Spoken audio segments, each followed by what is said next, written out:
Hey, it's Shar. And this is Denver. And we're Just like that. Welcome to the unofficial recap podcast for Max's original series. And just like that, we're so excited. Denver, So you excited. ready? I'm ready. All right, so let's get things started. Hello, everyone. Hello. We're back. Yeah, we are. Hi, Denver. Hey, Shar. Season 3, episode 6, Silent Mode. That's what we're going to be recapping today. And I know that I have to greet everyone by saying hello, but I keep forgetting about our intro music, how it already does it for us. Oh, like I should just jump right in. No, it's fine. It doesn't matter. But it's interesting, when I saw the title for this episode, Silent Mode, I was like, now what the hell is this? And it was way more significant than I expected it to be. For sure. Sure. But before we jump in, I just have to really tip my hat to all of you all who are letting your voices be heard in our comments. The YouTube is picking up steam. Denver, you told me we got some fun comments in the Spotify. We did. Thank you, everybody. It's nice to know that people are watching and enjoying. Yes. And we also have 3 speak pipes. So per the usual, we're going to hear from you all. And the best way for your voice to be heard on the show, of course, is to visit speakpipe.com/we're just like that. Leave us a voicemail and you get played on the show. So we have 3 of them. We have 3 of them. So we're going to address these and then hop into the latest episode. All right. So our first one, let me turn off my fan because I don't want anything to jeopardize I feel like I need to turn mine on. I'm so hot today. I am too. I've been hot all day. I mean, metaphorically as well. I've been pissed today. Oh, one of those days? Oh, I mean, for obvious reasons. Oh, yeah. It's been an intense day. Yeah, it's been an intense day. But anyway, our first speak pipe comes from our friend Remarvelous. Denver, hi Shaw. Remarvelous is back for another week, so let's get to it. Carrie is turned on by this girl, and so am I. I don't like white men, but he's the best fit at this age since Big, and he's a nice breath of fresh air since Aiden and all this bullshit. I'm over Aiden, we need to get rid of him, but this introduction of the Brit is creating a nice little sense of sexual tension that is going to turn into something else, something more. So I'm hoping for it. Poor Harry. Poor Charlotte. But that was super unfair of him to ask of her. Once you disclose a secret, then it is no longer a secret. You know? The damn kids are getting on my fucking nerves. Lily, he's gay. Let it go. Okay? Miranda and Carrie were 2 old biddies that did not need to live together. Miranda walking butt ass naked was not on my bingo card, and a true jump scare for me. Then pants and that 3/4 length top that Carrie had on, everything. Okay, that little pop of Samantha was just what we needed. Just reading her voice was enough. I loved it. Eggs, I don't trust him or his dangly earrings. Lisa Todd Wexley and Herbert, that marriage is over and done with. This has me thinking that Eggs is definitely going to ear out. I wish that Toussaint was Eggs and Eggs was Toussaint, but shoulda, coulda, woulda. Until next time, my loves. Okay. It's a lot to we have a lot to unpack with that. What I will start off by saying is that Remarvelous, we do not participate in bi erasure or I knew that's erasure. where you were going. We do not do that. That is so reductive. And you know, those sexuality is on a spectrum. I'm not going to lecture. I'm not going to grandstand on this show, but you know better. And the listeners, you all know better if you're feeling the same way. It's all on a spectrum. And I don't think that damn, what's Lily boyfriend name? I can't even remember right now. Diego, because Eric is his boyfriend. Yes. Yeah, I don't think he's gay, but to your point, Denver, eggs. Eggs. Shout out to the True Blood reference. Yes. I forgot about Toussaint. I forgot about Toussaint, but it was nice to hear his name again. The chef, Professor Morning Show's chef. Oh, yes. Yeah. So that was his name, Toussaint. Yeah, he was hot. Yes. Who was he playing? I always remember that guy. I always forget that guy's name. He is legendary. I don't think I ever knew it. He's just fine. I just was talking to Anthony about this, and I said his name, and I forgot it. But yeah, he's fine, and he would have been good. Doesn't matter. If you're fine enough, your name doesn't matter. It doesn't matter. It would have been good. I thought he might eat her box. prior to this episode. Now I'm not so sure, but we'll get into that later. We will unpack that. Our next We will. caller, thank you, Remarvelous. Yes, Our thank next you. caller is from Danya. Hi, Sharon Denver. This is Danya. I'm from Cleveland, Ohio. I live for your podcast. I just love it. Thank you so much for doing it. I have a question for you. I was rewatching the last episode with Harry telling Charlotte about the prostate cancer, and I was wondering, what is your opinion on couples, of one of the pieces of the couple getting their own, diagnosis, going to the doctor on their own, make an appointment like that to check out his prostate on his own without telling Charlotte first. I know you talked about in the episode about Charlotte going, overly dramatic and things like that, and so I understand that. But I'm just thinking about my own husband, and I would feel, I guess I would be making it about me, but I would feel some ways about him going to the doctor on his own, having these suspicions, not talking to me about it, going to the doctor on his own, and then coming back to me with the diagnosis, rather than us going through every step together. I feel like I would do the same for him. If I, if I felt a lump or something in my breast, I would tell him about it first. I would make the appointment or ask if he wanted to come. Every step of the way, I would have him be a part of it. So I'm just wondering what you all think about that. Okay, thank you. Thank you again. Bye. That's a really good question. Like, That's a really good interesting. question. Huh. Well, Denver, you're the one partnered, so I'll let you go first. Ironically, it's a question that I was thinking kind of a bit about today because I was telling you today was physical day for me, so I went to the doctor and got everything checked out, and my partner did too. Funny enough, we actually have the same doctor. We didn't go at the same time, but we just had no. There's a separation there. I was gonna say, okay, Charlotte. No. But my mom's a doctor, and so I've always been like the one who's really down for what's going on. Tell me, does it hurt here? Cough 2 times. I've almost been trained that way. So whenever anything does go on with my partner, I'm usually the first to know about it. He can't sniff without me knowing. Yeah. He's just really comfortable telling me, and I'm comfortable listening, and we do all that stuff together. Yeah. So for something serious, I would hope he would tell me first.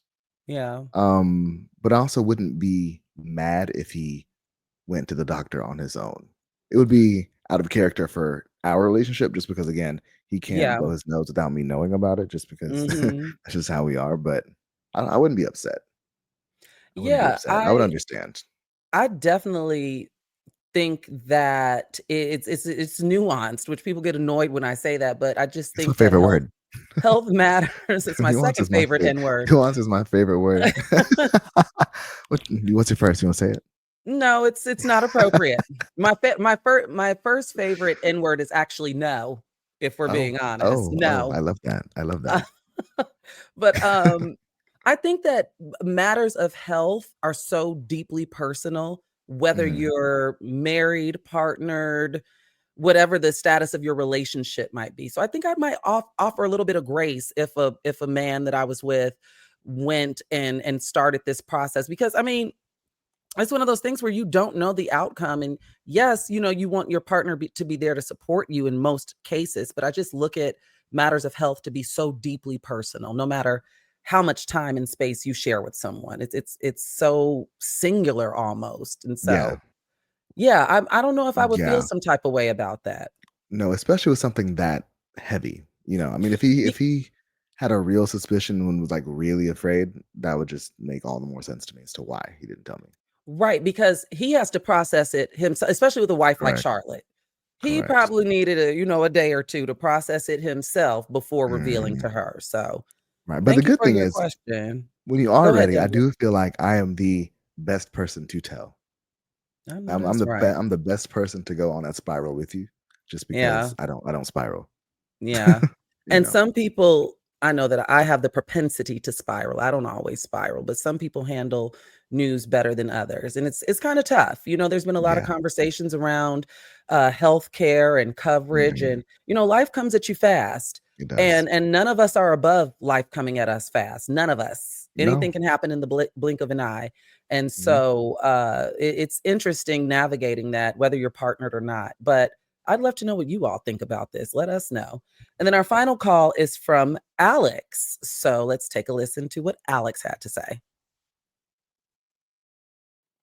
Hey, Denver and Shar. This is Alex. I love you guys' show. It truly keeps my energy up during the heinous writing that ensues during the season. Shar, I too am a Churchill Elementary School attendee, so shout out to you as well. My one comment on this episode, besides Carrie and her shoes of it all, is definitely LTW and her husband, because he was doing entirely too much at the campsite. Like, the children are very coherent. Hers cuts off right there. Hmm? Alex, you might have to call back. That's the end of your Oh call. no. Oh, that sounds like it was going to be Oh, a good one, but it cuts off right there. damn. Well, we'll Oh, get to Herbert later because we'll, yes, we'll we we'll we'll get to will. him. We'll get to We him. So will. call Alex, back and call finish your back. first thought, and then speak on what we're going to talk about later. Do both. Okay. Again, thank you to Remarvelous, Danya, and Alex. Again, if you want Yes. your voice to be heard, speakpipe.com/we're just like that. My titty hanging Denver, out. are you ready? Sorry. Is No, it? my titty was hanging out. I couldn't tell. I'm like, oh, you got to get you a t-shirt. Wrong show. Wrong show. Denver, are you ready to dive into silent mode? I'm ready to get into silent mode. Let's do it. All right, let's jump in. So the episode opens up with Carrie and Duncan. They are having a romantic dinner. At least I framed it as romantic. The rain is pitter-pattering. There's stew and wine. I loved I it. mean, it surprised me. I was like, at his house? Really? Yeah. Like, Carrie, you have all of that beautiful space upstairs. You didn't want him at that table? Carrie is always gonna be following up behind some man. And that's no shade to That is her. true. My sister is always going to accommodate a man to make him comfortable. Always. That is true. That's just of her nature. Well, That's just of her nature. And I can't say that I blame her. And I'm not saying that I'm not saying that in a regressive, reductive way. I'm saying that in a bird way. Y'all got to walk with me here. Don't leave me. We Don't know, leave we know, we know who you are, and we love you for it. You better watch them B words, Denver. You better watch them B words. But But yeah, I looked at it as romantic with the rain pitter-pattering, but he's serving her mutton stew, which I had to look up. Mutton. I'd never had. Have you I ever had just figured. mutton? No, I figured it was a British thing. And all their food is nasty. So I think sorry to the pop-up. Brits. I mean, actually, when I went to London, I actually enjoyed the food, but I didn't eat anything out of my range. Like I had delicious sushi over there. I went to What do you eat, Nando's? Or what is it? I actually Nando's? did not try Nando's when I was over there. I heard that was the chicken spot, but I wanted to try different stuff. I went to a burger place that was really good, and they had it was like they locally sourced everything. That's what I liked about it. Things taste different. I had a cheeseburger and fries, and they tasted fresh, like homemade.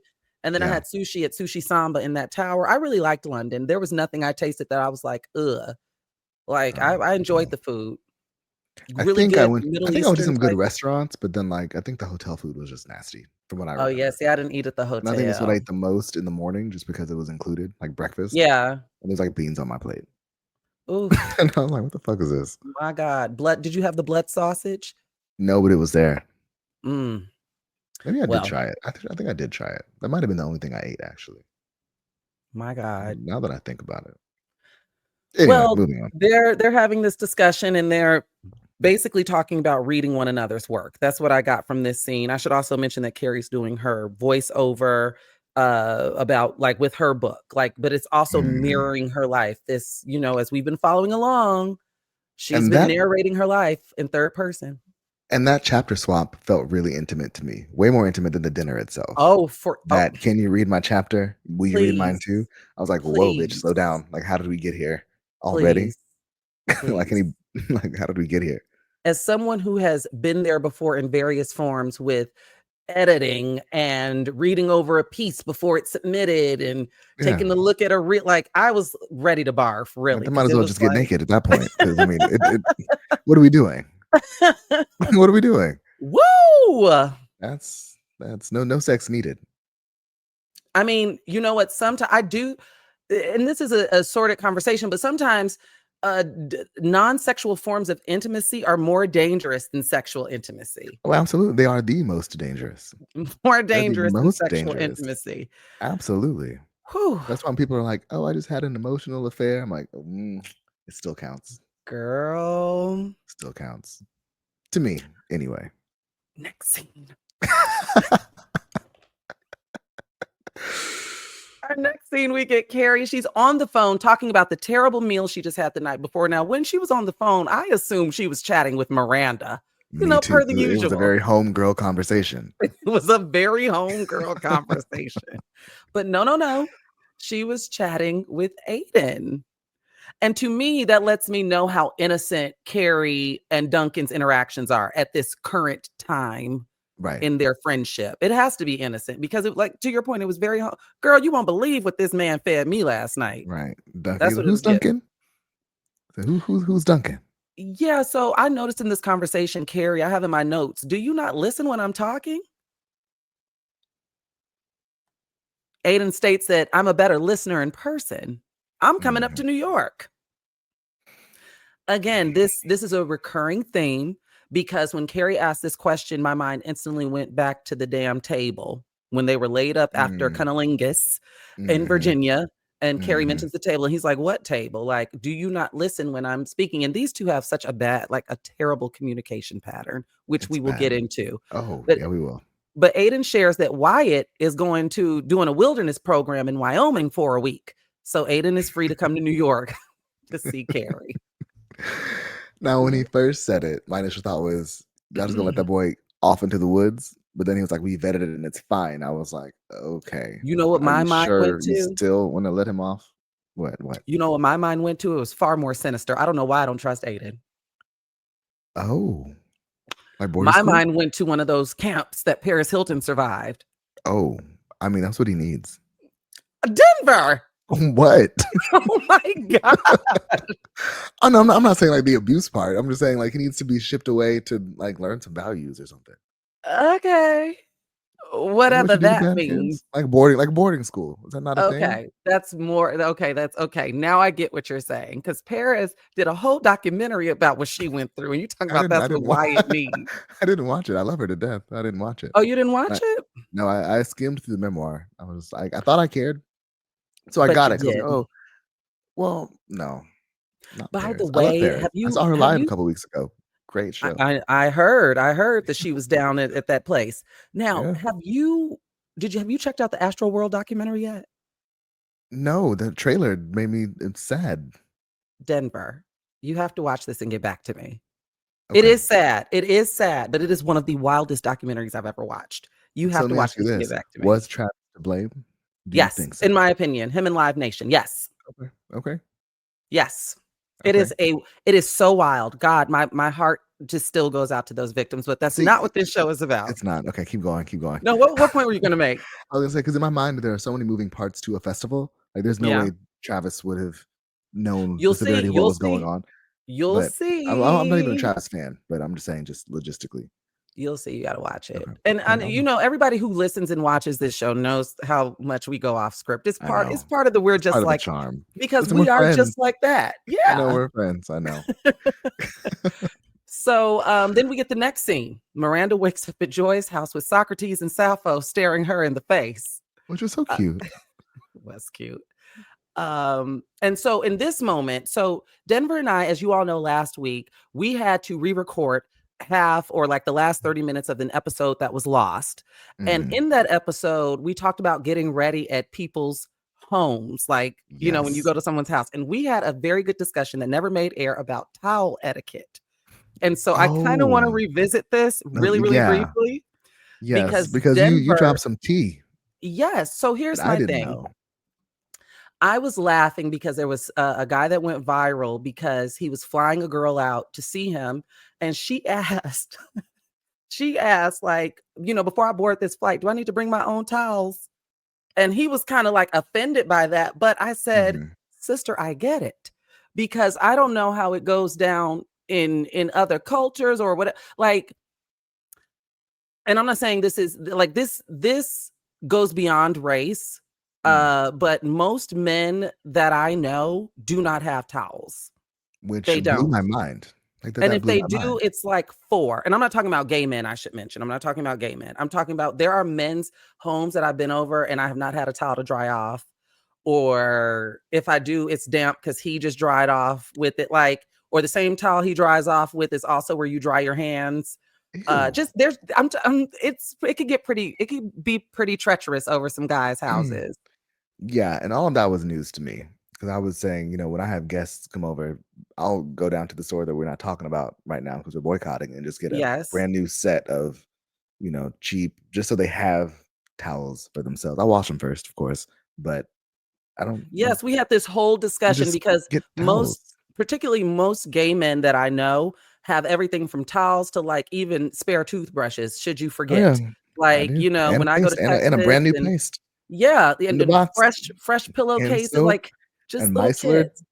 micellar towelettes and all type of shit for people.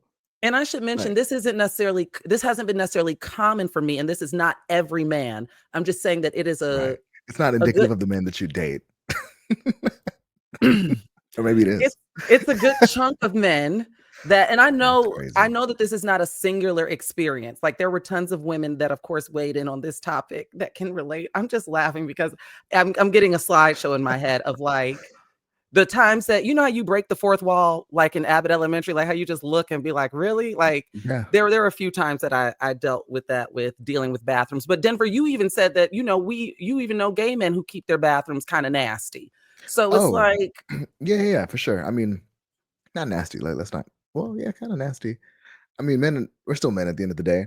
So, like, our personal bathroom is a bit more of a mess than the ones that people get to use. that I get to use because Oh yeah. I've never been in a dirty bathroom in your house. Oh no, no. It's always both, all of them. Just yeah, they're always. Yeah. Yeah, I don't do But that so anymore. yeah, that was this. It kind of robs the magic because this conversation was better when it was fresher. But I just Yeah. wanted to bring that part up about spending the night. Also, let us know if I'm on an island here because this is at least I find, and I'm discerning. Okay, the men that I've been with have been, for the most part, of a pretty nice caliber. But there is a They towel just have issue. towels. There's a towel issue. So why do you think that is? Do you think they go and buy just like one towel? Yeah, or Or one do they, set, like, have a set and they just lose them over time and think, "Oh, this is fine." So you're wiping your or dick off one with a fucking set. tea towel? Or one now granted, my towels in my apartment, I got sets, but I also got some mismatched towels because I have stolen towels from my mama house. Oh, So, under my sink, I have an entire stack of white gym towels that I've stolen after the gym. okay, I mean, I've washed them and bleached them, of course, but they're just, like, miscellaneous towels for, like, cleaning right. and shit. Little But rags. yeah, but I Yeah, take yeah, one yeah. almost every time.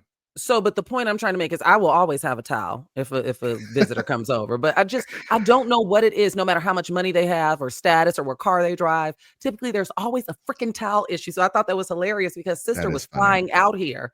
And she's like, before I head to this airport, do I need to bring my own towels? Which is crazy. I would not even ask if I'm flying out, I'm going to be expecting to maybe she paid for her own flight. That's not my business. Different However, conversation.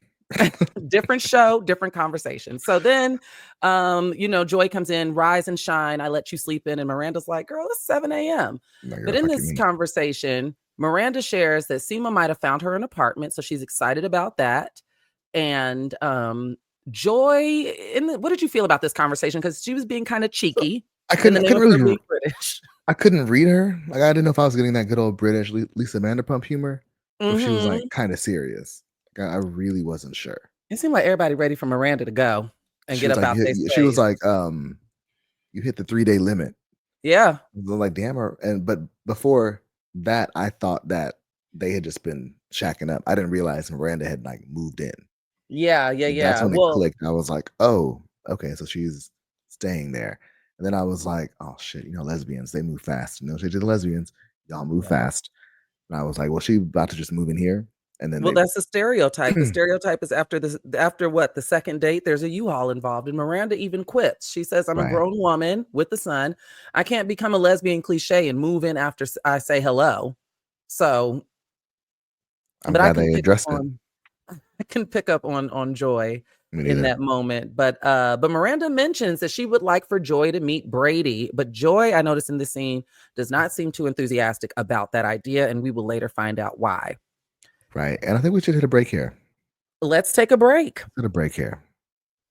We are back, and we're in our next scene now with Charlotte walking, about to enter a cancer treatment center when she runs into someone who I just brought up last week. You did. Bitsy Von Mufflin, aka the Hot Topics Queen of Manhattan, because she is messy and a good time. And Charlotte is flustered because Mitzi is coming from visiting someone, and Charlotte's like, "Oh no, I'm just here to volunteer."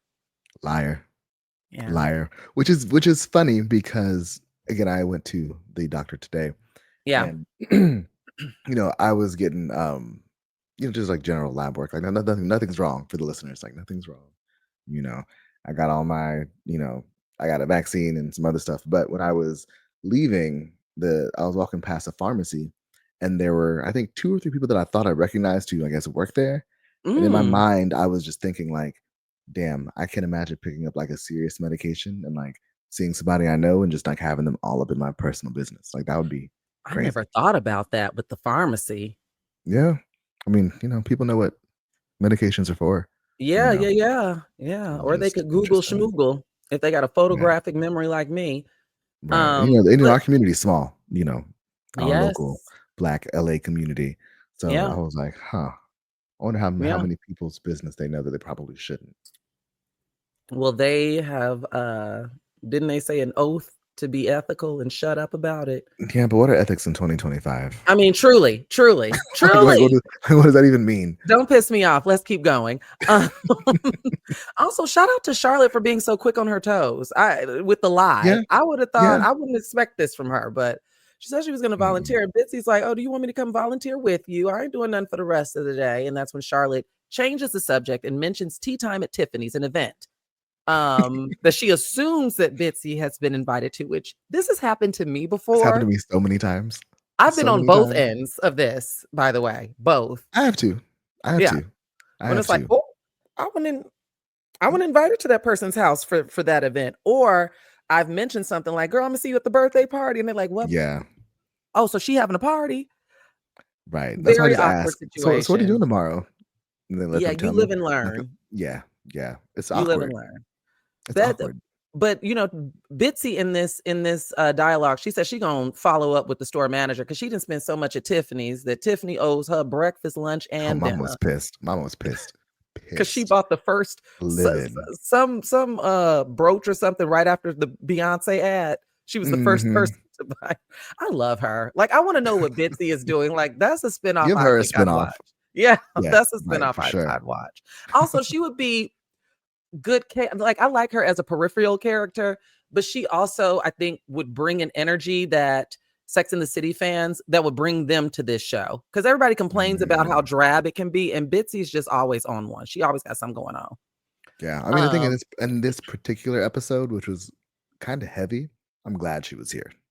Yeah, this episode was a little tough. I was like, wow. So then we get our next scene. Seema is in her car and listening to sad love songs, and she gets a text in the car that kind of. She gets a text. I should mention, Denver, that because of time, because Denver and I are recording this earlier than we normally would. It is Thursday night. We normally record on Fridays.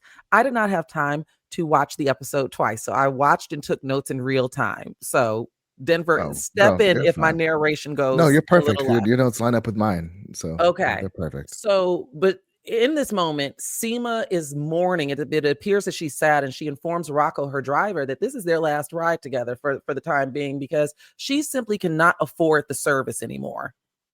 It's a breakup. Because her company was paying the lease on the car. Yeah. And for me, ain't that just like these flashy business people? You think they're the ones with all of this money, living this life, doing these great things. In reality, it's loaned, borrowed, company car, company credit card. People aren't living oftentimes the lives you think they're living. No, I learned really cool. I learned that early on, and when I got to LA, and you're absolutely right, especially in LA. Oh yes, everything's bagged, borrowed, or stolen. But but for Instagram curation. But to your point, the car that Seema's been whipping around in is leased to her. She asked Rocco to remove her vanity plates before he turns it in, which is wild to me. Because if I saw vanity plates, this Sema NYC, I'd be like, Sema got, to your point, got it together and she owns this car, like he's driving her car. What do you mean she can't afford it? Where is her money? The overhead is too much. As the number 2 broker in New York or whatever she was. Which, by the way, in real life, that Ryan Serhant guy is kind of an asshole from what I've been reading in the news. He most recently made headlines because he's one of those people who's against the mayoral candidate in New York City. Well, I shouldn't say against, but he's like, this guy is going to ruin real estate for me. And was like, he doesn't anymore. That's fine. But he also doesn't seem like a good person from what I read. He's kind of a dick. He's kind of a dick. Maybe he makes good TV. He makes good TV. Okay, because I'm like, maybe he won acting on And Just Like That. No, that was very much his character, for sure. Okay. So it's a cameo. It wasn't a role. Well, hey. What was I saying? Hey, where's her money? Where's her money? Yeah, good point. I mean, what was that car? $200,000-$300,000? She should at least have that in commission off of one property. Yeah. In New York. You know what I mean? Especially given how flashy she is. That's a very good point. Because she looked depressed, but I get saying goodbye to the driver. Yeah. But the car? Well, maybe she's really trying to get the office that she wants, and she has to cut every cost because we see that later on she's gonna be taking a train. But Seema is meeting up with Miranda and they're touring an apartment, much to my prediction last week. A very nice apartment, very nice for New York City real estate. Oh, for sure. And it's a whisper listing, which sounds cunt. It's not open to the public yet. Okay. Like, I love that. And Miranda is ecstatic about this apartment, and because she's been looking for months. She's been looking for months with her other broker, and he can find anything remotely close to this. But then Miranda hits a snag because the sellers are looking for $150 over asking, and Miranda she doesn't believe in offer over asking. Because Manhattan real estate is already overpriced. Explain to me what this is. So basically, you have the seller who wants to say, hey, I want $500,000 for this. That's my list price. Sema, go get me this price. Seema's basically saying, hey, for you to get this and have it be yours, the seller wants $150 over what they're asking for, and it's yours, and we don't have to put it on the market and do any of this. That's what I thought it meant. It's pay a premium to get it now and bypass all the bullshit. Basically. Yeah. And that to me is crazy. It is, but it's capitalistic schemes. If something is $2, they come to you and say, you can bypass everything if you give me $8. Right. Ooh. Well, Sema informs Miranda that this isn't a mission statement. It's an apartment. But Miranda refuses. It's on principle. She don't want to do that. Also, I don't know what Miranda's finances look like right now. Like, girl. Working for what, a nonprofit? Yeah. I don't know. And some tell me that Che ran through Miranda's bank account like the Tomb Raider. They did sell the house. So maybe they did sell the brownstone. Yeah. Of, money. Also, in this, it comes up later. I just thought about something and I don't want to get ahead. Okay, I think I know what you're gonna say. Okay, maybe so. We'll keep going. But yeah, Sema ends this scene while telling Miranda, I work in real estate, not unreal estate. Then we get our next scene, which is Charlotte and Harry. They're leaving the cancer treatment center, and I thought someone was going to spot them here, but that did not happen. That did not happen. No, but Charlotte is discussing his options with him, and Harry just seems totally uninterested in this conversation. Yeah, I mean, he's handling it like a G. He's like, listen, whatever's going to happen is going to happen. I'll be fine. Yeah. It's not that deep. Well, in this scene, we learned that Harry's prostate cancer is 98% curable. He just has to decide between long-term bowel dysfunction or long-term erectile dysfunction. Potential. Thank you. Thank you. But Harry just wants to undergo the surgery and get it over with and just get it removed instead of going through, I guess, rounds of radiation and chemo. Yeah. Then our next scene, we're at the bakery, the Hot Fellas Bakery, and Giuseppe is providing a distraction for everyone. Baguette. A big old baguette. Oh, I was about to say a faggot with a baguette, but that might be inappropriate. I want to thank you all for joining us for another episode of We're Just Like That. Until next week. You can say it. You can say it. I'm not gonna. Wow, Well, I'm getting jokes that I cannot say on this without being I wrote it in indicted. my notes. It's right there in my notes. In all caps.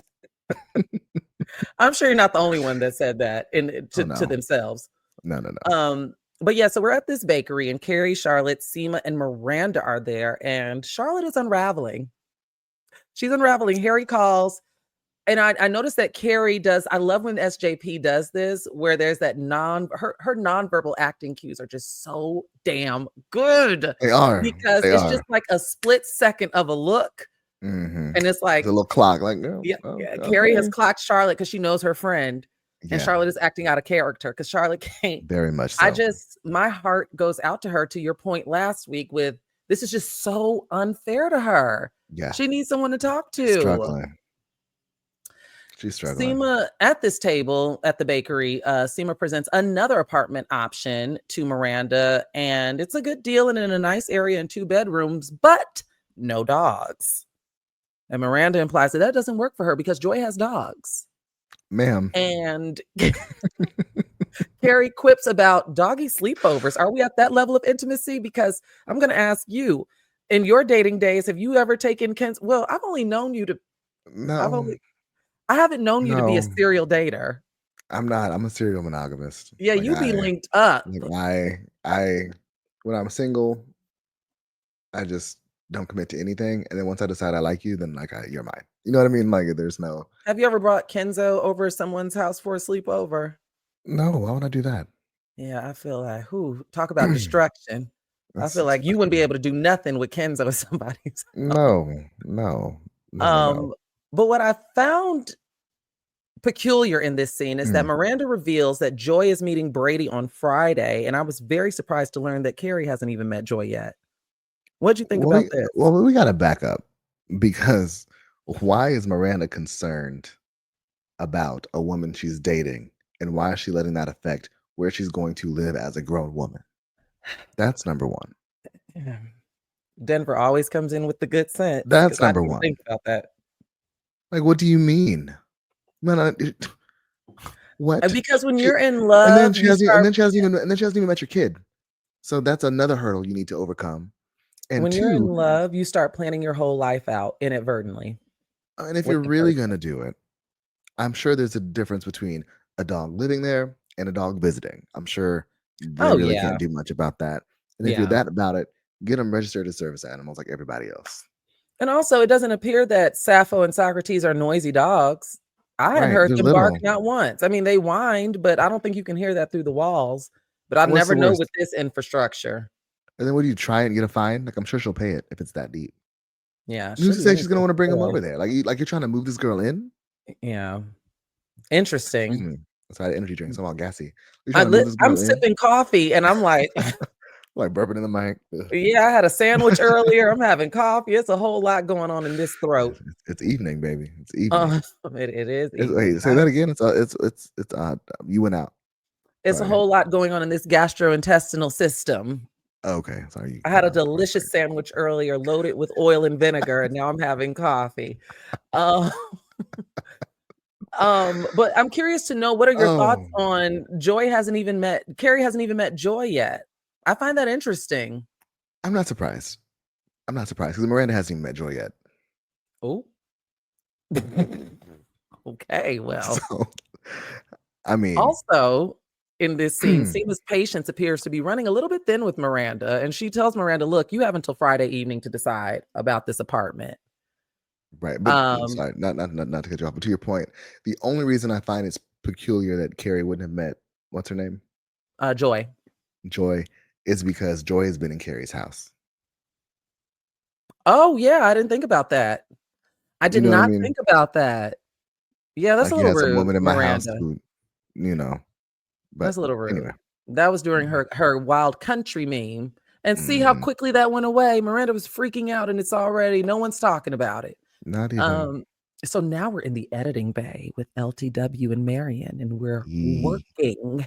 Yes. And dangly earring. And while we're in this editing bay working, Chauncey, who's Herbert's campaign manager, is blowing LTW's phone up He's been harassing her all week. I should note that she said all week because the call that's important pertains to the specific day. But Chauncey has been harassing her all week. LTW silences her phone and continues working. I don't blame her. I do not fault her in this moment. Me neither.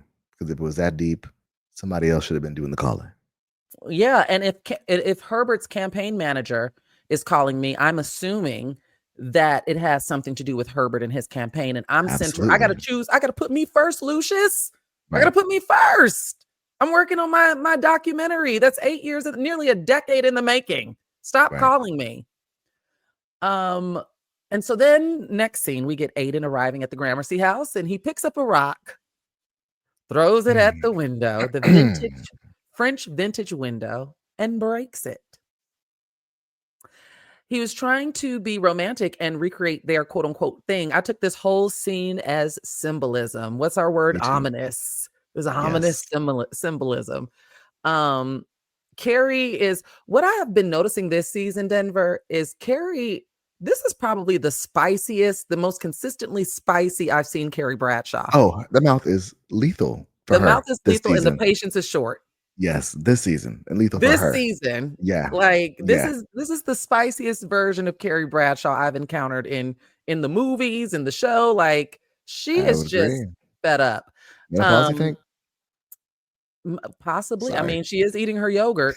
Possibly. But Carrie, I hear that happens. Carrie says that, the windows, she notes that the windows survived the Mexican War, the Civil War, the draft riots of 63. That's 1863, not 1963, and Hurricane Sandy. That's how durable those windows are. You see how fragile they were with Aiden being a big doofus. And that's when Aiden almost cuts his finger, which I have in all caps. The broom was right there. Why are you on your hands and knees picking up glass?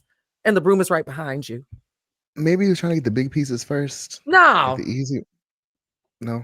I mean, that don't make sense. That don't make sense to me. Why are you on your hands and your knees picking up glass with your bare hands? He's a man, Shar.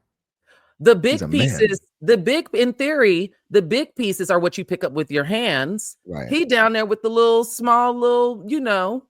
Maybe it was like take number 7, and so he'd already picked them all up, so they were just like running through it. Maybe so. Maybe it was a long night. Maybe it was a long night. And so he notices that Carrie is barefoot and asks why she isn't wearing shoes. And that's when Carrie brings up Duncan and the noise. She's being considerate, which also I was like, Carrie, why are you you just had on tasteful slippers last episode. Why are you fully barefoot? Do you walk around barefoot in your house? No, because I don't floors either. Are hard as fuck and they tear my feet up. So no. I have hardwood floors in my apartment. I do not walk. I have house shoes. Absolutely. I do not walk around barefoot at all. And yes, I sweep and mop. It's just not my thing. Yeah, I don't like it. And my shoes stay at the door. My outside shoes stay at the door, as we mentioned last week. Yeah, same. I just don't. It's not my thing. Well, Aiden says he'll have the glass replaced, but Carrie insists that it cannot be replaced. It is antique glass, delicate and wavy. Made a little rainbow the way the sun hit it, making Aiden feel even worse. Aiden says he finally is just like, why is nothing going my way? And in that moment, Carrie's like, baby, what's going on? And Aiden reveals that, go ahead. Oh, no, go ahead. No, Aiden reveals that Wyatt would not get on the plane. They got to the airport, all the way to the airport, and he changed his mind at the gate. And then he describes an argument that him and Kathy got into on the way back from the airport. Now they forced him on the plane. So I think when he was first saying it, I thought he just didn't go and they made alternate arrangements, right? But he got on the plane. So he did get on. Yeah, right? Didn't he get on? Didn't they like force him on and then Kathy was mad about it? Or did I No, they turned around. He went home with them. I read that wrong. With the family. Okay. Yeah, with the family. He went home. Scratch that. Sorry. When you're taking notes and watching, that's why you got to watch it twice. I know. And the people will correct us, because I noticed in one of the YouTube comments, someone did the time code and was like, yeah, Miranda's in an Airbnb. Because sometimes we do get turned around. They can correct these nuts. We depend on, I depend on them. Excuse me. I depend on them to correct me. Denver, you're dealing with a Capricorn and an Aries, honey. True. Denver said, True. correct these nuts. You can correct Um, Shar. but I was saying before that, I Yeah, don't blame Carrie for being so upset. You can tell she was pissed about that glass. Like she was genuinely like rightfully so. fucking annoyed. Because why would you do Um, that? Why would your big grown ass do that? it was stupid. Like, why would It you was do that? it was stupid. It was stupid. That's my whole train of thought being corrected. Sorry. It'll come back. No, it's fine. It'll come back. Well, Carrie in this scene, the scene wraps with Carrie saying, please be careful. And Aiden says, too late for that. Mm. Symbolism. Yeah. All right. Then our next Damn. scene, we're back in the editing bay with LTW and Marion. And, LTW, I related to this scene because there is nothing better than working with someone who, like the energy, Just you all gets are, it. just gets Just it. gets it. You can get my vision and you know how to execute it. Like there is nothing better than working with someone like this. So LTW is getting excited because he is capturing her vision. And she says, it's like you're inside my head. You're so intuitive. You're so intuitive. You're so intuitive. I wrote that down. I know what she meant.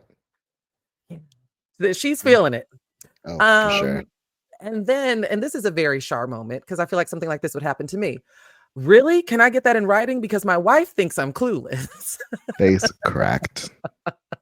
Face and so cracked. We find out that Marion is married, but I said, why isn't he wearing a ring as an indicator? I didn't get a chance to see if he was, but I don't feel like this would be a discussion because LTW she would have seen that. Yeah. But I've noticed that it's something about, I've noticed in my adult life, particularly in Los Angeles, there are so many married men who do not wear rings. And that is so frustrating because I am a flirt and there's nothing worse. Well, the thing about LA, and I think even to Marion's point, you kind of have to work with what you got. And LA, people do flirt their way through a lot of business. Mm-hmm. And that's just, and maybe it happens everywhere. I just live here. But I think that from Marion's standpoint, I think that's why. I think he can get further if people assume he's single. Yes, I have certainly had men charm me. That's why a lot of even a lot of influencers, content creators, they don't show their significant other. That's because their audience just gets mad. So my friend, yeah, go ahead. I was just saying, my friend, I was just looking at a TikTok she made where she said she hadn't followed a guy because she thought he was cute. And he was like, yeah, I really need to get to 10K. And he's acting as if he's single. But then when he reached 10K, he revealed like his white girlfriend. And oh, honey. And then they flipped it into and that's exactly what she did. And they flipped it into a couples page. And they're like making money now and stuff. So he built his following under the illusion that he's single and available and posting all his, pictures. And I was just cracking up because there are some guys, I'm like, as long as I don't see a child, a baby bump, and sometimes they pop out. You're following a guy and it's like, damn, right. See, like, I don't care if you're partnered, but for me, on my thirst follows, if I see a woman, a girlfriend, a wife, a baby mama pop up, instant unfollow. I'm done. Yeah. The fantasy's gone. I don't care anymore. Like, it's just, again, my days of lusting after straight men are so over. Like, yeah. No. Sorry. Well, in fairness, I have the reaction if I see a boyfriend. I have the reaction if I see a girlfriend too, but if I see a guy with a boyfriend, I'm like, yeah. Oh, okay. Nah. Damn. Nevertheless. So he says we find out that he's married, and then LTW kind of gags. She cools off, and then there's a 2-second courtesy knock at the door before it swings open. And standing at the door is Herbert. And I felt that when Herbert opened the door and LTW immediately stood up, that looked suspicious. Jumped. It looked very suspicious. But in this moment, she's tripping over her words. She introduces Marion as married, which is hilarious. And Herbert says that he's been trying to reach her, but her phone's been off. Now, I didn't think this was right because, Herbert, you hadn't been trying to reach her because Chauncey been the one trying to reach her. You weren't reaching her. Had he called, maybe it would have been different. That's what I was thinking. And if your wife's dad, well, we're about to find out that her dad died. But if that's the severity of the situation, Come Herbert, on. you pick up that phone. Come on.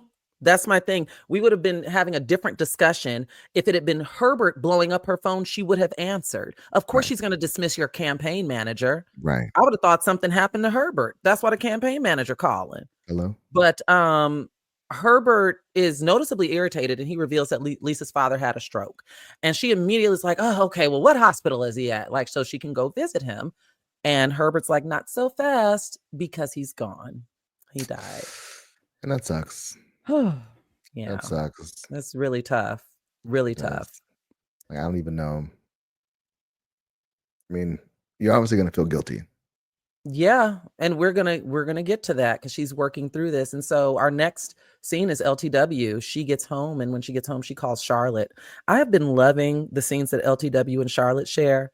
I have been loving them because to me they've been such beautiful illustrations of true friendship and true sisterhood. Because in this scene, I have, life comes at you fast sometimes, and LTW reveals to Charlotte that her father died, and LTW starts blaming herself, blaming herself for not being there and her phone being on silent mode. And Charlotte talked her off the ledge, which I thought was interesting. Very. Shows that Charlotte has some duality, as we know. And that's what I have in my notes about loving their friendship, because I know some of my most beautiful moments, I know you've even done this for me, Denver, is in moments of like not feeling the best. I love a perspective shift. I love when something really lands and it's like, I never thought about it that well. I think that's a true measure of like, I'm listening. What you say means something to me. What you say matters to me. And I'm here to processing it. Right. Yeah. I'm here to hold space for how you feel, but also this is how I'm viewing it. I think that's helpful and indicative of healthy friendship. So I loved that. And and he died twice, but then LTW, my notes skipped. But then LTW stops crying because she gets an email. And this email is from Lucille inviting her to her own father's funeral. Now, we will get know. I really thought about this because my father is remarried. My father has a wife. And if something happens to him, I might get an email like that. We're not that dysfunctional, but I would not be surprised. Like, it is what it is. Well, needless to say, it set LTW off. It set her off. I think it would set anyone off. That's my daddy. It's been hours. It's been hours. How did you put this out already? Wouldn't you call the family?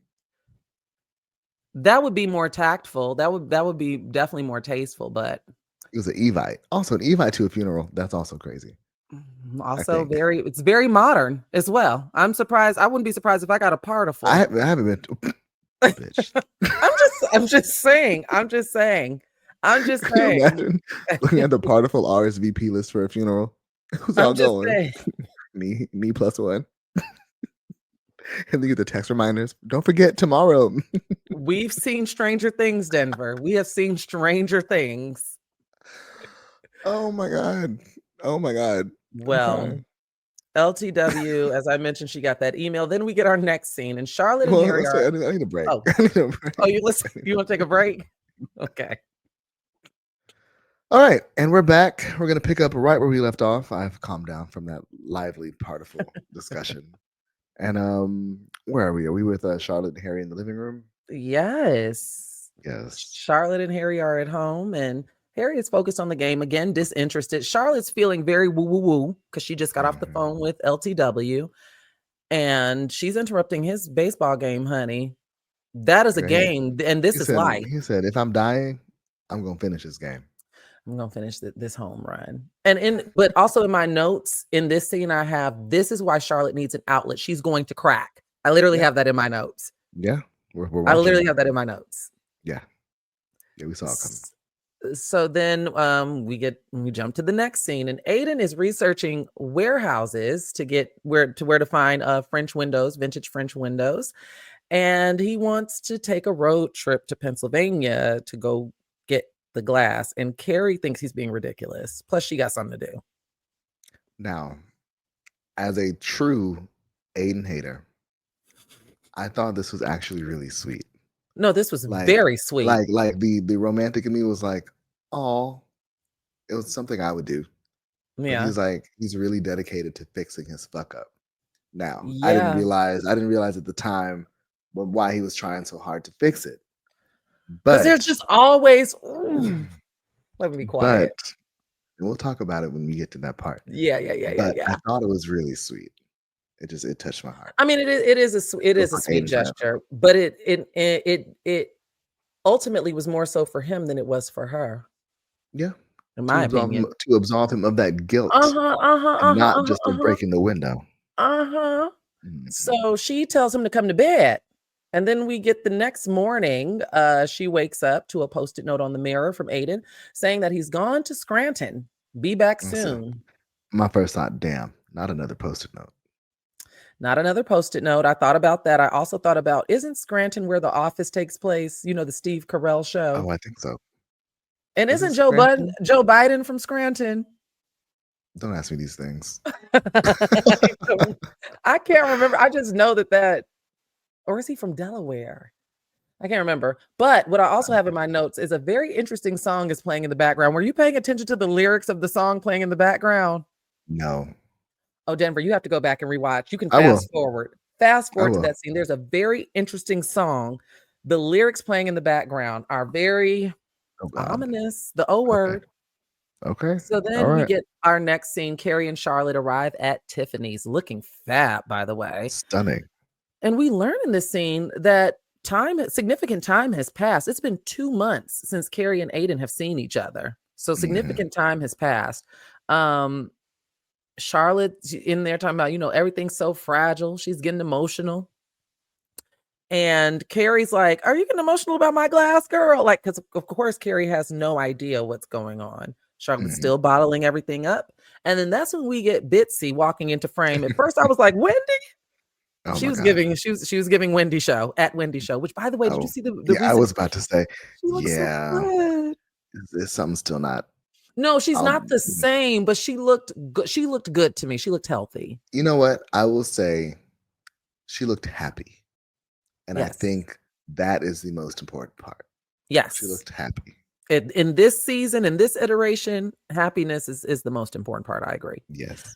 But Bitsy arrives, she greets the ladies. Charlotte mentions that in this meeting, she mentions the Towns and Boats party coming up. Bitsy, by the way, Bitsy is anti-Evite because it was in her spam. Allegedly. She turns out she was invited. Allegedly, which I don't know if I believe her. I don't know if I believe her either. I don't think I believe her. She called up there and went off on that manager. That's what happened. She did. Yeah. But yeah, Charlotte did another Freudian slip. Her mind's all over the place. She cannot keep it together. She can't. And then we get perhaps my favorite, the scene that put I know you were so smile happy. on my face. LTW arrives at a diner in New Jersey to greet Lucille, played by the legendary, iconic mother of Black Hollywood, Kimlock, Missouri native, Jennifer Lewis, who I know you stan. So I don't know if you see, but they're just like that Max Instagram. They do like a blurry picture of the guest in their stories, and like, who's this guest? And they do the little box like type if you know it. Yeah, like 30 minutes or so. And I typed it because I just wanted to make sure that somebody did because they hadn't posted the answer yet. And then maybe like an hour later, they actually posted my sticker as a reply. The legend Jennifer Lewis, and I'm thinking, is it because the white folks didn't know who that was? Well, you want to hear a funny quick story? Yeah. Back in my AfterBuzz days, when I was on AfterBuzz TV, once upon a time, Jennifer Lewis showed up because she was doing an interview, I believe, for Blackish at the time. And the people, the non-Black people that worked at that station, this was before, like an hour before I got there. Jennifer was just standing in the doorway. They buzzed her in and she was just standing in the doorway. No one greeted her. No one offered her water or a snack. No one greeted her. They had no idea who she was. And I was pissed when I found this out because how dare you? How dare you? Are y'all, has everybody lost their mind? That's crazy. Oh, that's a story I'll never forget. That was actually about a decade ago, 2015 Blackish era, like when Blackish first premiered. She stopped by Wow. for an interview and was totally disregarded. And I'm That's like, things like unfortunate. We gotta do this. better. Well, you We know, as a it's we as a society have to do better. we do, but it speaks, and I'm not going to grandstand, but it speaks to a point that I always make as a working Black journalist who's in and of entertainment. We are required to know, Felicity Huffman and Nia Long, and a lot of my Mhm. white counterparts don't need to know who Nia Long is. I was No. at a conference last year, and someone was telling a story about something that happened with Sanaa Lathan, and someone said, "Who's that?" Oh yes, yeah.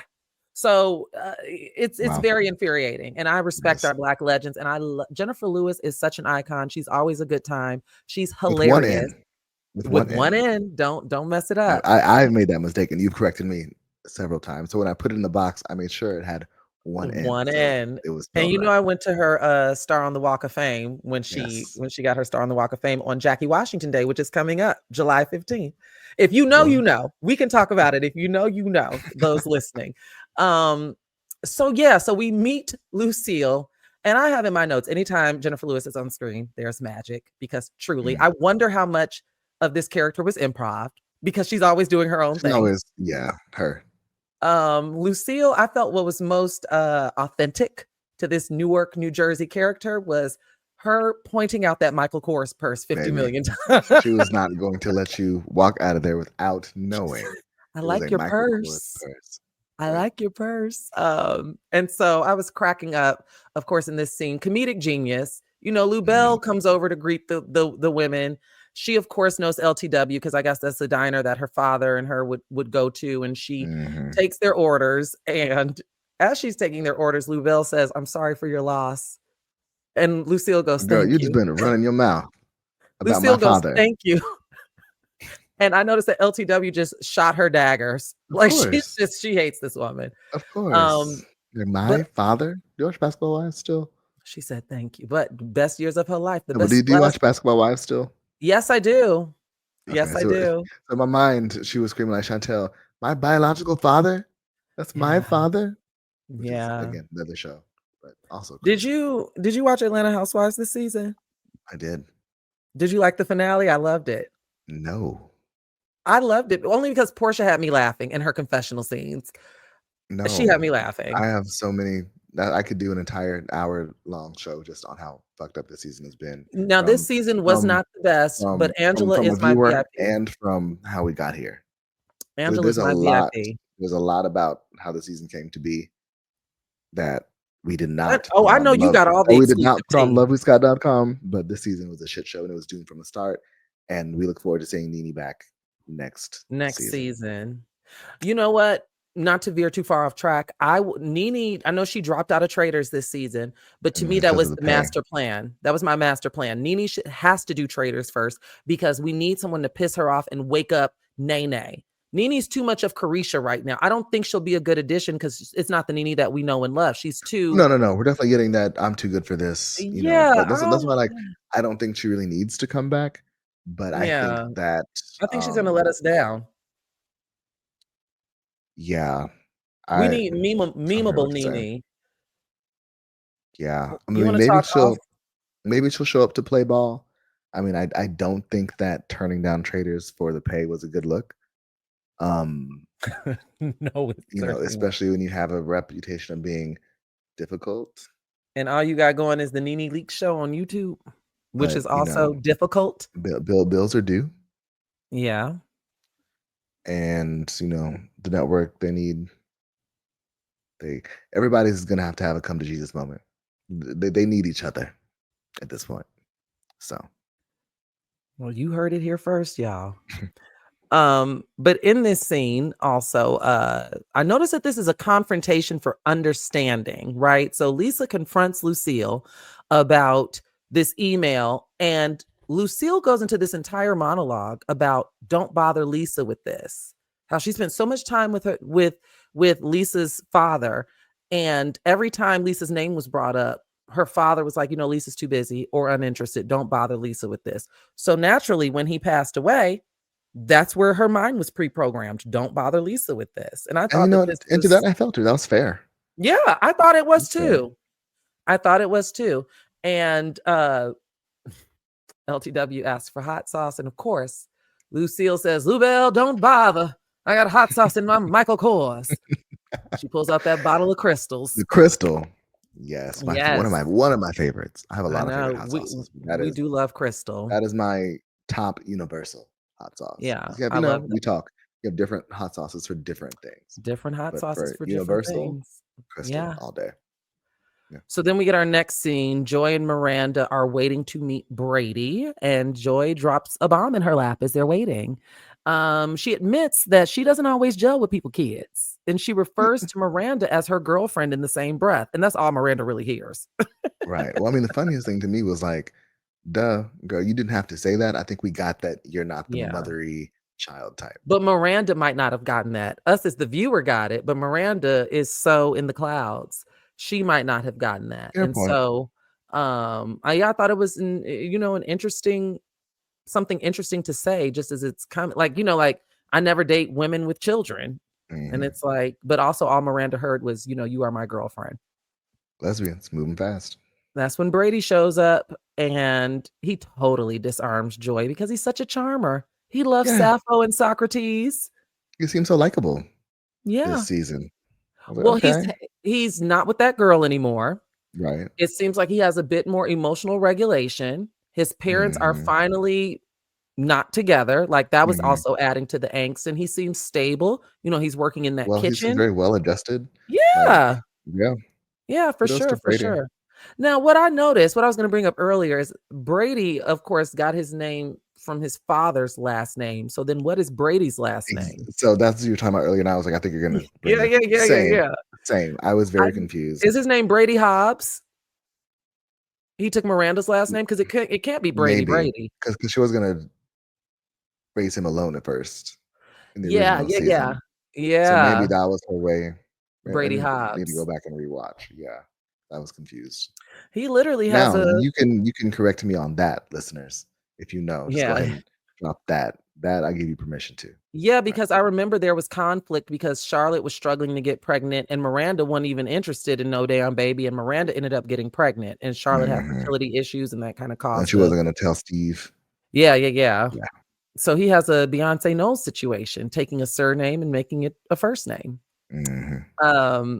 So then, like I said, Brady's a charmer. I liked that scene, but then we're back in the diner with LTW and Lucille, and that's when LTW concedes and gives Lucille her blessing to host not the funeral, but the homegoing. With something simple and respectful, nothing too theatrical, which, come on now. Come on now. Girl, losing battle. I was just laughing because there was so much drama at this table, and Lucille's like, all I have is the theater and the man I spent 20 years. I'm like, girl, are you kidding me? You think that this lady is not going to give you drama? While dragging the key lime pie. Right. Dragging it. Oh my God, it was such a good scene. And this diner, I was wondering if it was the same one. It doesn't appear to be, but at first I was like, is this the same diner from Pose where Pray Tell and his clique used to meet up? Because it kind of looked the same to me. No, it's not. It's not. But it kind of looked at first similar to me. And so, yeah, anything Jennifer Lewis is in, I am likely going to watch. And so that was a nice little surprise. But then Carrie, our next scene, Carrie gets back home and Aiden is in the living room with doors. I was alarmed. I was concerned. So I thought, oh shit, did he make it worse? Literally, my initial thought, like, did he make it worse? I thought the same thing. He's in there with lots of doors. He doesn't think the window can be fixed. Mind you, in this scene, I thought that he was going to surprise her. Like it was, the wood was up there and he was going to take it down and surprise her and reveal this fixed window. But he's kind of obsessing. He was kind of scaring me, all that pacing, and he's obsessing about ruining the rainbow. My notes, he's being fucking weird. Yeah. That's just what it says. So then Carrie calms his nerves as only Carrie can. And they go in for a kiss. And as they pull away, not even 0.2 seconds from them pulling away, Aiden blurts out, I slept with Kathy. And we got to stop because I rejoiced. I My eye rejoiced. is twitching. I Um, rejoiced. I was like, "Thank you. Yes, he fucked up. He's out of here. Like, finally. yeah, Like, yeah. thank you. I thought Thank I you." thought this was gonna be the end too, but I was like, Spicy Carrie had hot sauce in her bag in this scene because he reveals that this happened after the airport and Kathy was upset and he guesses that they were just trying to comfort each other and it just happened, which oh my god, if I never hear those words again as it pertains to infidelity, I will not miss it. It just happened just drives me crazy. It drives me crazy because yeah. it did not just happen. No, Come on now. I've gotten that a couple times in my years. Um, He yeah. also notes that it is a mistake. He notes that it's a mistake, and Carrie seems a little disappointed and in shock, but she does not react as old Carrie would react because No, Carrie says, "I understand how that could happen." And Aiden ma'am. apologizes. He's got his hand on his head. He's like, I'm so sorry, for betraying you." And Carrie seems confused because she said, What do you What mean? what do you mean?" Denver, I was screaming at the top of my lungs in this scene because I was like, I actually "Carrie, bitch, you are I mean, waking it up, Carrie." I was disappointed. My initial reaction was disappointment. I was like, "Girl, you can't understand this." Like, but then when she kept going, I was like, "Well, bitch. And I mean, I guess she she gagged really." because he said he said that we agreed to wait for each other and I slept with someone else. And Carrie says, "I didn't agree I to didn't that." agree to that. Denver, I was screaming at the top of my lungs. I love Oh, this Carrie. so I you are love this awake. Carrie. I So maybe you're love not this as Carrie. you're not as asleep at the wheel as we thought. Like maybe she does have some sense. A I little bit. love this Carrie, this version of her, this iteration where she is in her life. Like the delivery is so flawless. It's like Dr. Jekyll and Mr. It Hyde. was I very know matter of Aiden. fact. Yes, I know It Aiden was was very shitting matter his of fact. pants. Yeah, like I I didn't agree to agree to that. that. And so she says that she agreed that she'll be there waiting for him until he can come to her. But you expected me to not sleep with anyone else for 5 years? Are we silly? Are we comedians up in here? Are you crazy? Dumbass. Like she I needed a live. dumbass at the end of that sentence for real. I lived. Because Carrie, go So out there and no. live your life, get you a piece. Because I think I mean, that's what we all assumed because of well, Carrie Bradshaw. I mean, words do mean things. They do. And when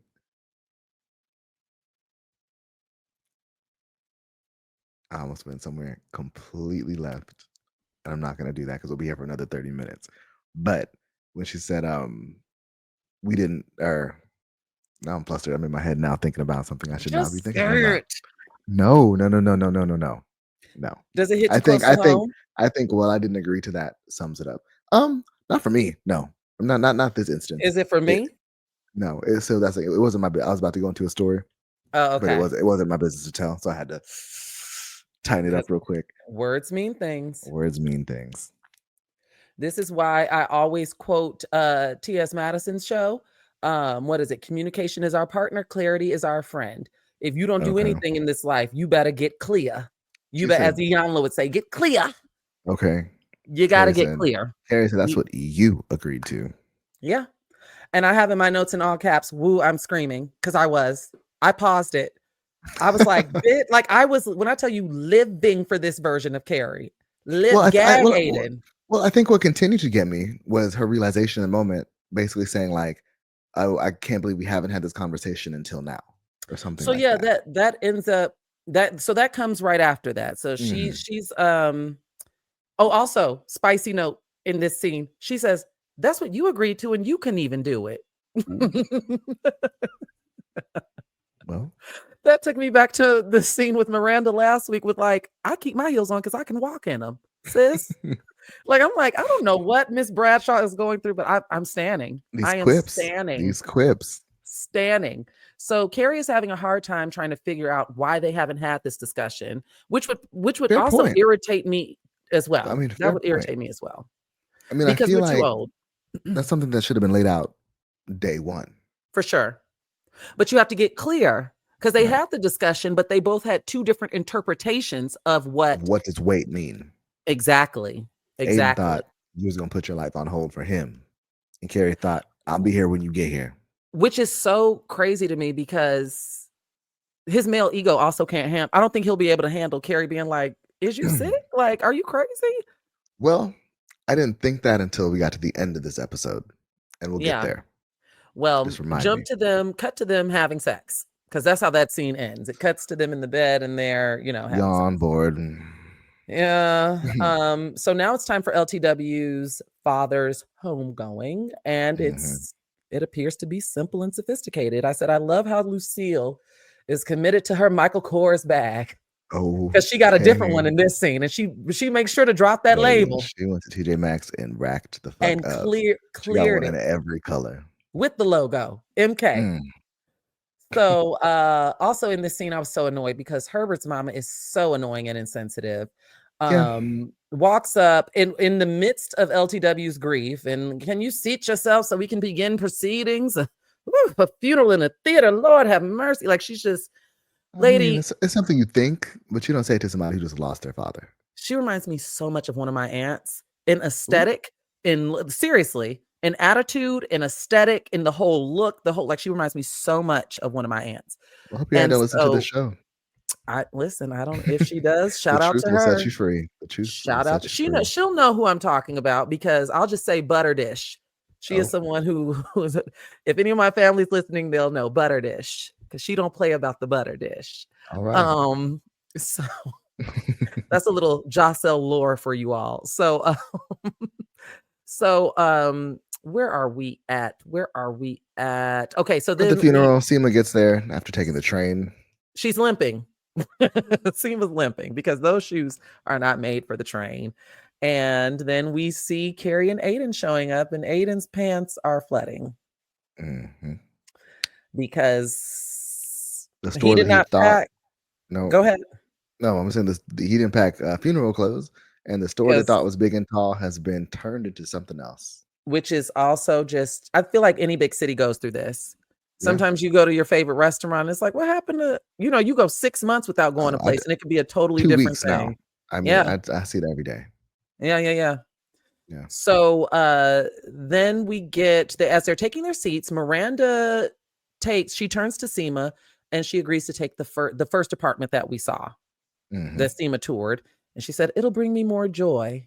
Like, Miranda's fully in it. I love cheesy it. But cute. I'm like, okay. Cheesy but cute. But even cheesier is, as they take their seats, Aiden splits his pants, and he says, now his big and tall is showing.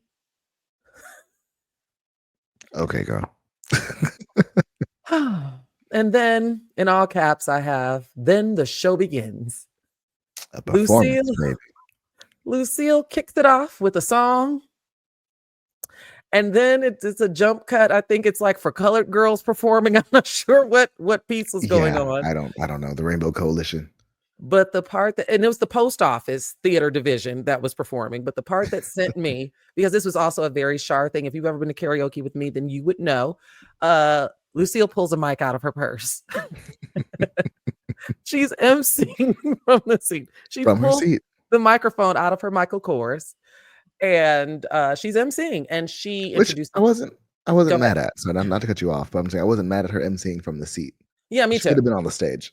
It would have been too much. It would have been too much. So she introduces LTW, who has 3 minutes, and as LTW takes the stage, her mother-in-law says, she asks her grandson to switch seats with her because Lucille, she calls her Coretta Scott King, styled by Liberace. Wasn't wrong. Was not. And LTW gets up there to do her remarks about her father, and she becomes completely overwhelmed. And Herbert steps in and takes over. And I love this scene because it speaks to their, like, this is teamwork. This is partnership, Yeah, I mean, I think he may not always be there when she wants him to be, but I think that he knows how to be there in the important moments. Right. And I think when you're looking at the totality of a marriage, sometimes that can be more important, just depending on what type of person you are. Right. He doesn't always show up in the ways in which she'd probably prefer for him to, but moments like this mean something, He still should have been the one to call, though. Yeah, I totally agree. On on the way out, LTW's mother-in-law offers her some comforting words about, loved ones passing on and how if That you're was not nice. there.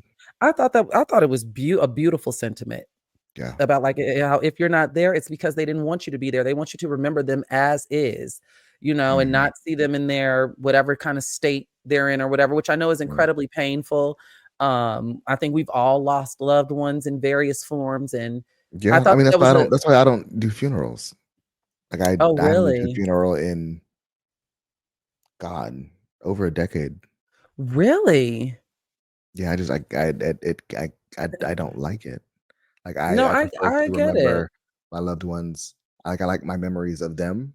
I don't want my Yeah. memories of them, in a casket or them being lowered into the ground or like Yeah. I personally just don't want those. I get it. You know. I'm someone I No, I will go can't to say the no, go ahead.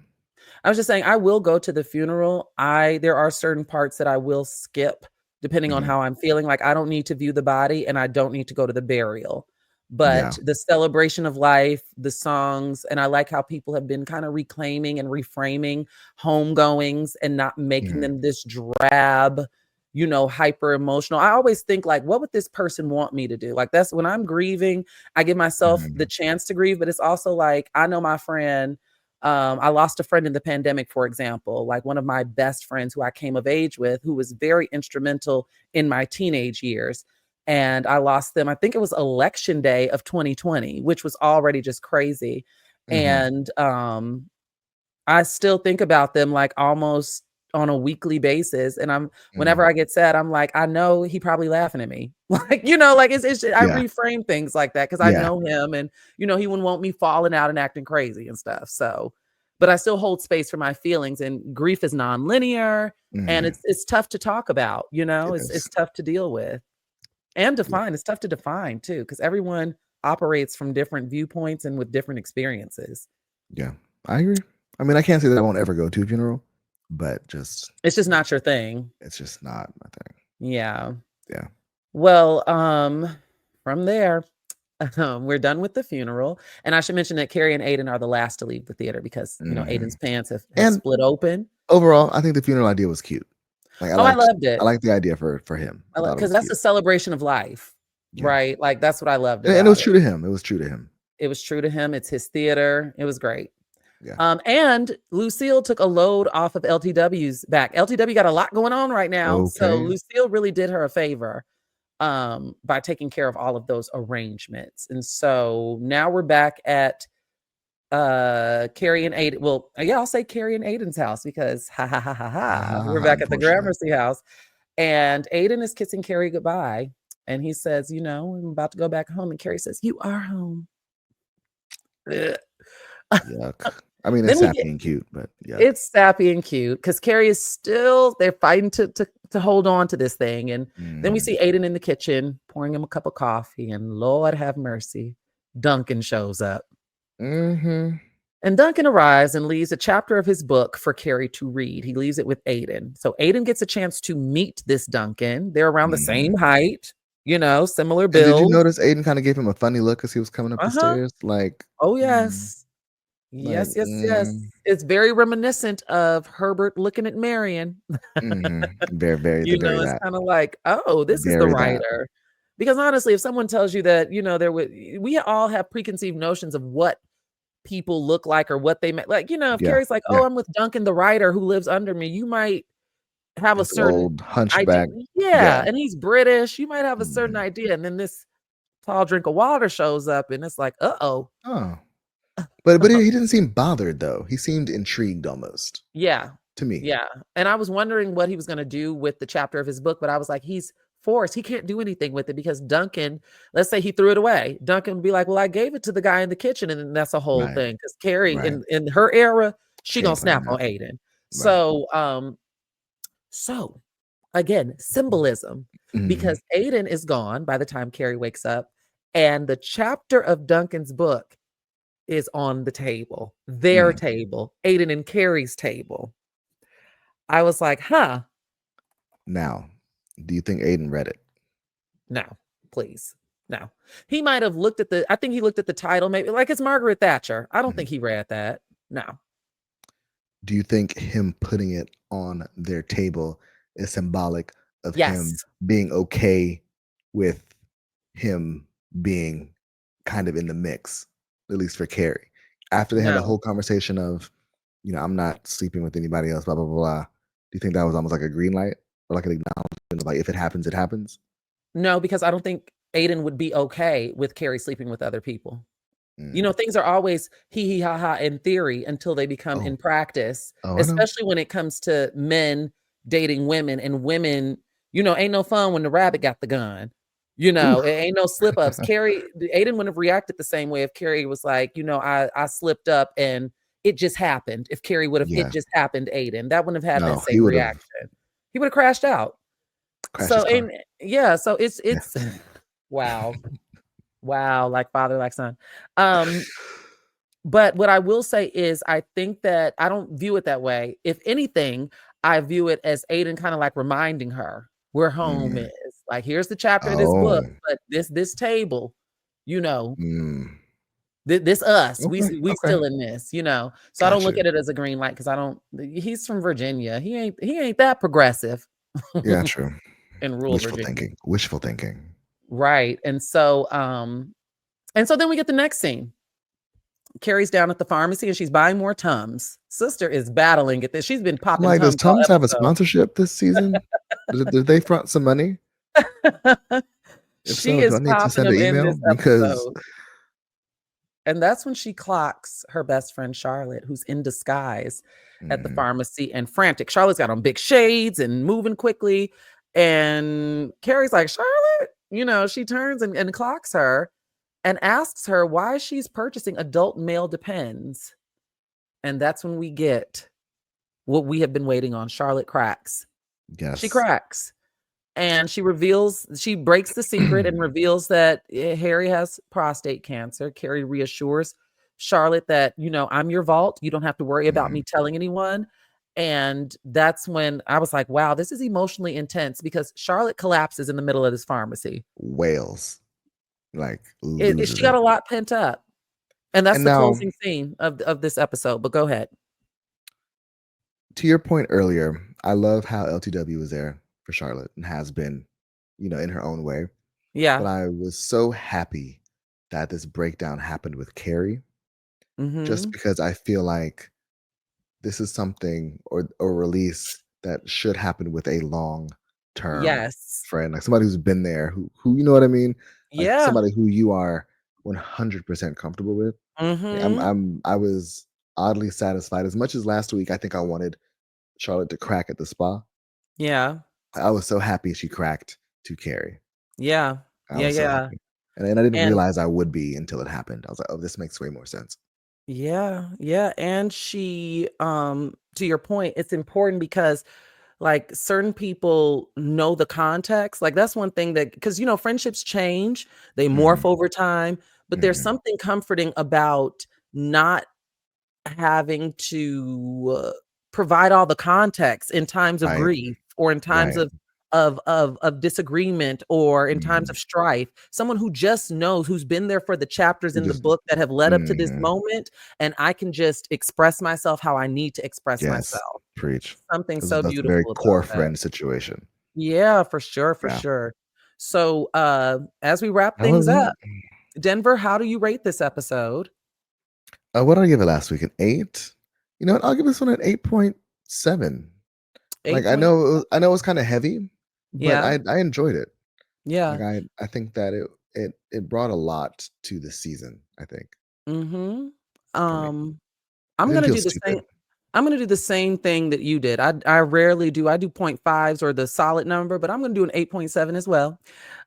Because I think that part of the beauty of this show, we get the whimsical nature and of course the fashion and people falling in and Mhm. out of love. But I think it's also I love when life just lifes. Like it's a reflection Yeah. of things that really happen. And these people are in their Mhm. 50s and 60s. Like these types of things that are happening in the show right now are also happening to peers of ours in their They are. 30s. Like a They lot of are. the same stuff. They are. So It it's made me think a lot about interesting. doctors and appointments and, getting older and faced with decisions and questions, and I mean, it And definitely the like big bogus bill and healthcare mhm, and A lot of stuff happened today, and it's one of those things where it's like I find the beauty in, like, it's so much more. Like, yes, we Mm, watch the show for an escape, but it's not all about flashy car services and designer shoes, because no. life be lifing. Yeah, Life be lifing. sometimes you do lose your job, and then you have to cut back Mhm, on things. Sometimes you do get an unfortunate, health diagnosis. Sometimes you do accidentally spill the tea about a party you weren't supposed to. You know what I mean? Like, just mhm. real important stuff. Sometimes someone who was just in perfect health dies. Yeah. And to Harry's point, like, wasn't he almost 90? Yes, but Yes, also that doesn't but matter. He was right. in perfect health, and that could throw someone off, you Yeah. know? And so, yeah, I give it an 8.7 as well. Before we get out of here, though, do you have any predictions for next week? No, actually, I don't. Like, I feel like anything can go anyway at this point. Like, I will say, like, I don't think that LTW and Marion are gonna sleep with each other. They might kiss, maybe, Yeah. to your point. I don't think it'll go any further than that. Aiden's still there, so like now more than ever, which is annoying. Well, I saw the Um, teaser. oh, okay, tell me. The teaser, we get Patty LuPone next Okay. week. So Giuseppe's mom comes in Are you town. still mad at her? I am. Yeah, we Well, are. I'm Okay, not mad at her. I'm just kind of like, oh girl. Like I mhm, just, fair. it's a little tight culturally and politically right now where I'm kind of like, Okay, okay, girl. okay. But yes, we get Patty LuPone and we see Anthony kind of freaking out because he's meeting, Mhm, Giuseppe's mom and he's trying to lie about his age with Charlotte. That's a funny scene. But also what I noted is that Miranda clocks Carrie because it looks like next week Carrie and Duncan are gonna have a mhm. moment Oh, good. and get closer. And also Seema and Adam. Oh, I forgot Carrie about Seema. clocks them and says, Seema, what was that? Seema's like, Okay, nothing. good. They're gonna have a Okay, moment. okay, So we're moving forward. Episode good. 6, typically in scripted series, episode 6 is a Where shit defining starts to. episode. Mhm. Yep. It's a shift. Okay, well, So let's let it we'll see where shift. this goes. And All right. so with that being said, I will remind everyone to keep your comments rolling in. We love Yes. your interactions and be sure on your podcast platforms to give us 5 stars. Leave a comment. If you want your voice to be heard, which I've also been plugging and encouraging, be sure to go to speakpipe.com/we're just like that. We love to hear from y'all We and let us do. know what you think about season 3, episode 6, Silent Whoop, Mode. whoop. Yes. Silent Mode. And we will see you next week. Yes. Goodbye, everyone. Bye-bye.